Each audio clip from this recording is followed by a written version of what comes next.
My boyfriend James and I were driving back from his parents' place late one night. They live way out in the country, one of those places where once you pass the last gas station, it's just trees and darkness. It was after 11 p.m. We were maybe 20 minutes from home, cutting through a long, empty stretch of a 2-lane highway. There were no streetlights and no other cars. It was just us and the woods pressing in from both sides. That's when we saw a faint light coming towards us on the road. It was a guy on a bike.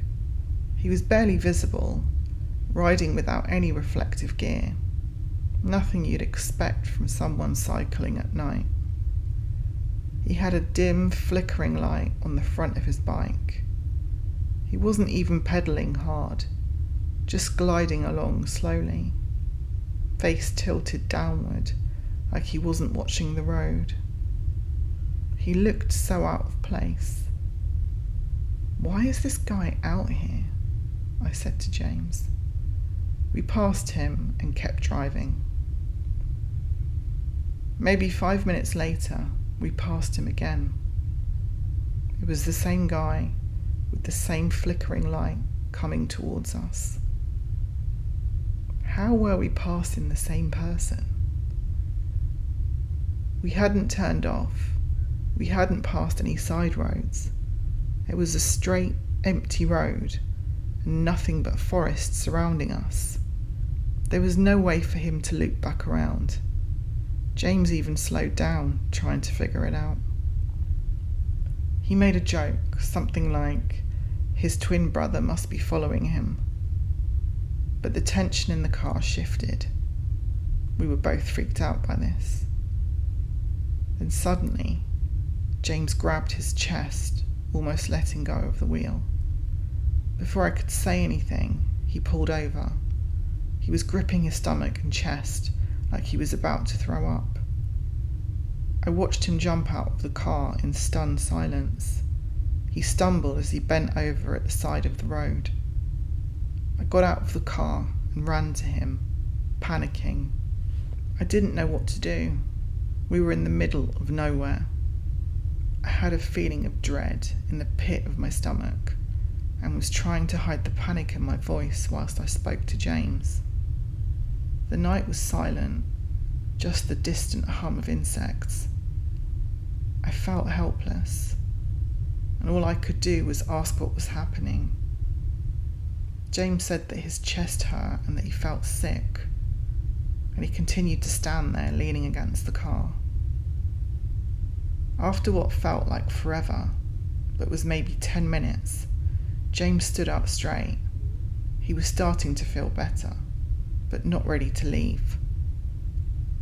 I got back into the car and began searching for a water bottle I knew I had somewhere. That's when I heard James call out to me. "Hey, that guy just went by again." I looked up. Nothing there. I didn't say anything and just went back to searching the car. A minute or two passed. Then his voice again. Tighter this time, more uneasy. "He's coming up again. Same direction. I swear it's him." I stopped and looked up the road. At first I couldn't see anything, and then that faint flickering light way down the road, slowly moving towards us, bobbing gently with the rhythm of someone pedaling.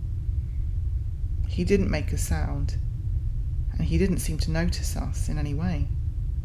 His eyes were fixed forward, and his face was blank, like we weren't even there. I was scared. I really wanted to go. We watched in silence. By the time I found the water, James was ready to get back into the car and drive home. He said he felt fine, but I didn't. Not really. I didn't know what was going on. I didn't tell him how freaked out I was. Not just seeing the same guy on a bike repeatedly, but also James's sudden sickness. I didn't want to think about it. I couldn't. I just wanted to get the hell out of there. We got back into the car and I offered to drive home. For the rest of the journey, we barely spoke. I watched the rearview mirror the whole way home. We never saw the guy on the bike again. Later that night, I couldn't stop thinking about it, so I pulled the dash cam footage. I don't know what I was expecting to find, but the guy wasn't there. Not once did he show up. The road was empty, just like we remembered it, but without him. Our voices were clear, you could see us pulling over, and James even getting out of the car, but the cyclist never appeared on the screen, not even a flicker of light. I scrubbed through the footage for over an hour.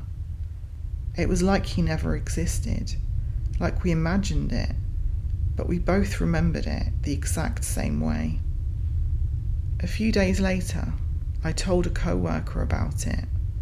I mentioned the road that we'd been on and the way that James had suddenly gotten sick.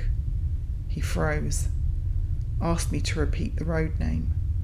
When I told him, he pulled out his phone and showed me an old article. 10 years ago, a man was killed on that same road, hit by a driver who'd suffered a heart attack behind the wheel. The accident happened at 11:15 p.m. The driver survived, the cyclist didn't.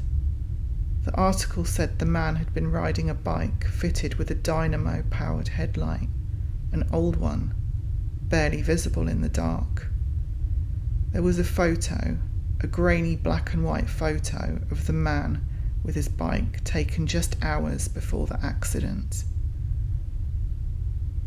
It looked just like the man we saw that night. The guy even had the same blank expression, and the bike looked identical. My co-worker forwarded me the article, and I emailed it to James. We were both stunned.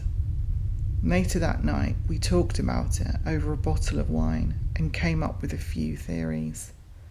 The only thing that we could agree on was to never take that shortcut again.